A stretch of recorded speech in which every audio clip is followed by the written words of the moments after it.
आज आपण कडवेवालाची भाजी बनवणार आहे। तर त्यासाठी कडवेवाल मी दिवसभर भिजवून घेतलेत, त्यानंतर ते सोलून घ्यायचेत आणि पाण्यातच ठेवायचेत, नाही तर काळे पडतात।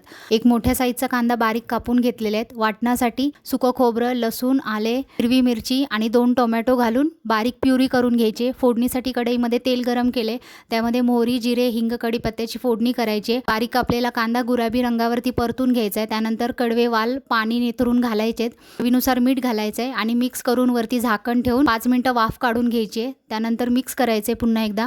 आता मसाल्यांमध्ये लाल मिरची पावडर, धने पावडर, काश्मीरी मिरची पावडर आणि हळद घालायची, मिक्स करून घ्यायचे आणि आपण जे वाटण वाटलं होतं ते वाटण घालून मिनिटभर परतून घ्यायचे आणि वरती झाकण ठेवून 1-2 मिनिटं वाफ काढून घ्यायचे। आता आवश्यकतेनुसार त्यामध्ये पाणी घालायचे आणि चिंच घालायचे आणि ही भाजी आपल्याला झाकण ठेवून शिजवून घ्यायची। वरून गरम मसाला पावडर आणि कोथिंबीर घालून मिक्स करायचे। ही कडव्यावालाची रेसिपी नक्की ट्राय करा। व्हिडिओ आवडला असेल तर लाईक करा, चॅनेलला सबस्क्राईब करा।